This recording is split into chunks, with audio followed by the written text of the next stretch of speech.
কনকনে শীতের রাত। ইরাকের এক প্রত্যন্ত জনপদ। হাড় কাঁপানো বাতাসে জনশূন্য রাস্তাঘাট যেন মৃত্যুর মতো নীরব হয়ে আছে। আকাশের চাঁদটা ঘন কুয়াশায় ঢাকা, যার ফলে আবছা অন্ধকারে চারপাশটা আরও রহস্যময় লাগছে। সেই জনমানবহীন পথে ধীর পায়ে হেঁটে চলেছেন এক বৃদ্ধ। বৃদ্ধের পরনে খুব সাধারণ এক জুব্বা, মাথায় পুরনো পাগড়ি, কাঁধে ঝোলানো একটি ছোট্ট জরাজীর্ণ থলে।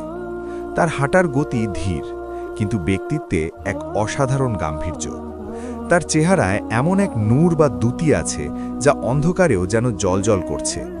তিনি আর কেউ নন, তিনি হলেন মুসলিম বিশ্বের অন্যতম শ্রেষ্ঠ আলেম, লক্ষ কোটি মানুষের হৃদয়ের স্পন্দন, ইমাম আহম্মদ ইবনে হাম্বল রহিমাহুল্লাহ। কিন্তু আজ এই অচেনা শহরে তাকে চেনার মতো কেউ নেই। তিনি নিজের পরিচয় গোপন করে সফরে বের হয়েছেন। দীর্ঘ পথ চলার ক্লান্তিতে তার শরীর ভেঙে আসছে। তার এখন একটু আশ্রয় দরকার, একটু উষ্ণতা দরকার, আর মহান রবের দরবারে মাথা ঠেকানোর জন্য একটু জায়গা দরকার। হাঁটতে হাঁটতে তিনি একটি মসজিদ দেখতে পেলেন। জরাজীর্ণ পুরনো মসজিদ, কিন্তু আল্লাহর ঘর সবসময়ই প্রশান্তির। ইমাম আহমদ স্বস্তির নিঃশ্বাস ফেলে মসজিদের ভেতরে প্রবেশ করলেন। এশার নামাজ শেষ হয়ে গেছে অনেক আগেই। মসজিদ প্রায় ফাঁকা। তিনি এক কোণে গিয়ে দুরাকাত নফল নামাজ আদায় করলেন। তারপর ক্লান্ত শরীরটা মেঝের ওপর এলিয়ে দিয়ে একটু ঘুমানোর প্রস্তুতি নিলেন। ঠিক তখনই মসজিদের নীরবতা ভেঙে একটি কর্কশ কণ্ঠ ভেসে এলো। এই যে মুরব্বি, এখানে কি করছেন? ইমাম আহমদ চোখ মেলে তাকালেন। দেখলেন মসজিদের পাহারাদার বা খাদেম তার সামনে দাঁড়িয়ে আছে। লোকটির চেহারা বেশ রুক্ষ, হাতে একটি লাঠি। ইমাম আহমদ শান্ত গলায় বললেন, বাবা, আমি একজন মুসাফির, অনেক দূর থেকে এসেছি। শরীরটা খুব ক্লান্ত। রাতটা যদি এই মসজিদের এক কোণে কাটিয়ে দিতাম, ফজরের আজানের সাথে সাথেই চলে যাব। খাদেম রেগে গিয়ে বলল, না না, এখানে থাকার কোনো নিয়ম নেই। এটা মসজিদ, কোনো সরাইখানা বা হোটেল নয়। নামাজ পড়া শেষ, এবার বেরোন।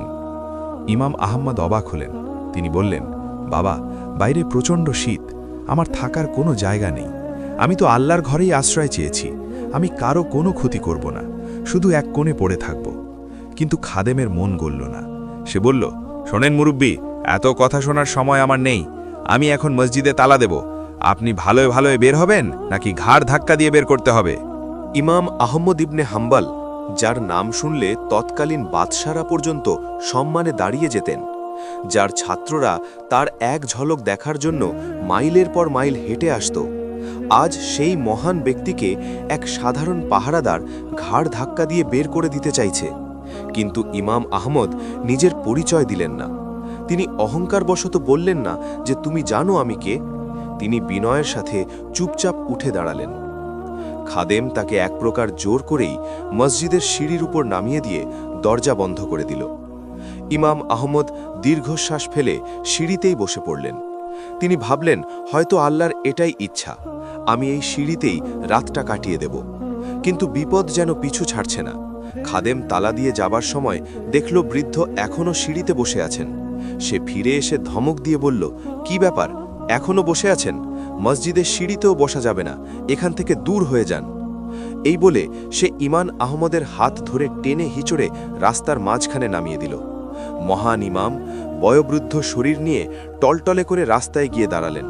তার মনে বিন্দুমাত্র রাগ হল না, বরং তিনি আল্লাহর ফাইসালার উপর সাবার করলেন। তিনি ভাবলেন, হয়তো আমার নাসিবে আজ খোলা আকাশের নিচেই রাত কাটানো লেখা আছে।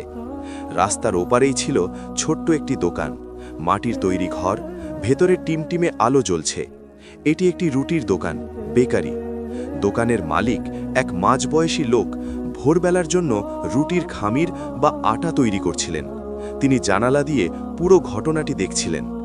মসজিদের খাদেমের এমন নিষ্ঠুর আচরণ দেখে রুটিওয়ালার হৃদয় দয়া হল। তিনি কাজ থামিয়ে দৌড়ে বাইরে এলেন। দেখলেন এক বৃদ্ধ শীতে থরথর করে কাঁপছেন। রুটিওয়ালা বিনয়ের সাথে বললেন, ওহে মুসাফির, আপনাকে দেখে খুব সম্ভ্রান্ত ও নেককার মানুষ মনে হচ্ছে। আপনি যদি কিছু মনে না করেন তবে আমার এই ছোট্ট কুঁড়ে পরে রাতটা কাটাতে পারেন। আমার ঘর খুব ছোট, কিন্তু চুলার আগুনের কারণে ভেতরটা বেশ গরম। আপনি সেখানে আরাম করতে পারবেন। ইমাম আহমদের মুখে হাসি ফুটল। তিনি বুঝলেন আল্লাহ তার জন্য ব্যবস্থা করে দিয়েছেন। তিনি বললেন, জাজাকাল্লাহু খায়রান, আল্লাহ তোমাকে উত্তম প্রতিদান দিন। তুমি আমার বড় উপকার করলে বাবা। ইমাম আহমদ রুটিওয়ালার ঘরে প্রবেশ করলেন। ঘরটি আসলেই খুব ছোট, কিন্তু চুলার আগুনের তাপে বেশ আরামদায়ক। রুটিওয়ালা তাকে বসার জন্য একটি মাদুর পেতে দিলেন এবং গরম গরম এক পেয়ালা দুধ ও একটি রুটি খেতে দিলেন। ইমাম আহমদ লক্ষ্য করলেন রুটিওয়ালা তাকে বসিয়ে রেখে নিজের কাজে ফিরে গেলেন। তিনি বড় একটি পাত্রে আটা ছানছেন, পানি মেশাচ্ছেন, ময়দা মাখছেন। কিন্তু অদ্ভুত একটি বিষয় ইমাম আহমদের নজর কাড়ল।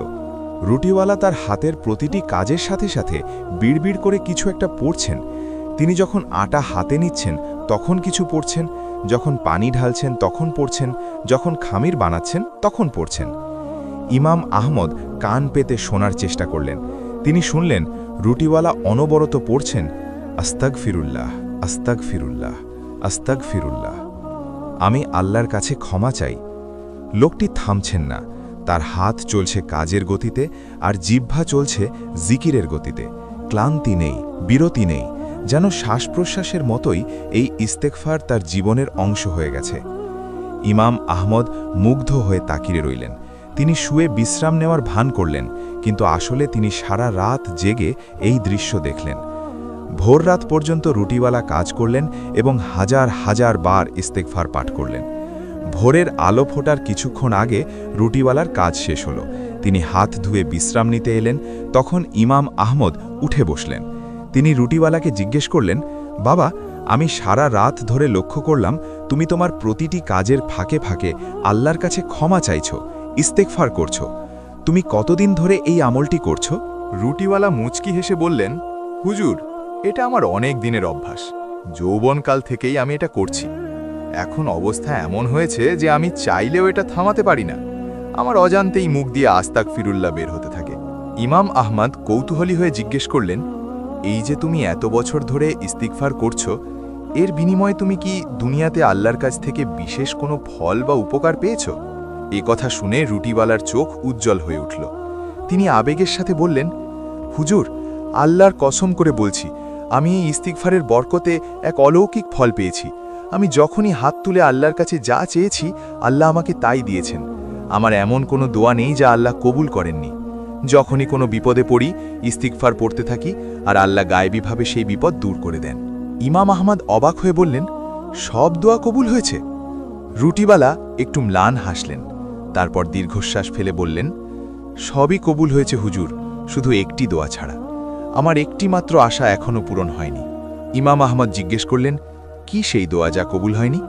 রুটিওয়ালা বললেন, আমি লোকমুখে শুনেছি এই যুগের শ্রেষ্ঠ আলেম, হাদিস শাস্ত্রের সূর্য ইমাম আহমদ ইবনে হাম্বল রাহমাহুল্লাহ খুব বড় একজন আল্লাহওয়ালা মানুষ। আমার মনের খুব শখ মৃত্যুর আগে আমি একবার তাকে নিজের চোখে দেখব। আমি আল্লাহর কাছে বহুদিন ধরে দোয়া করছি, হে আল্লাহ, তুমি আমাকে ইমাম আহমদের সাথে সাক্ষাৎ করিয়ে দাও। কিন্তু মনে হচ্ছে আমার এই দোয়াটি কবুল হওয়ার নয়, কারণ তিনি থাকেন বাগদাদে আর আমি থাকি এই অজা পাড়াগায়। আমার সামর্থ্য নেই সেখানে যাওয়ার, আর তারও এখানে আসার কোনো কারণ নেই। রুটিওয়ালার কথা শুনে ইমাম আহমদের বুকের ভেতরটা কেঁপে উঠল। তার চোখ দিয়ে অঝরে পানি পড়তে লাগল। তিনি বাকরুদ্ধ হয়ে গেলেন।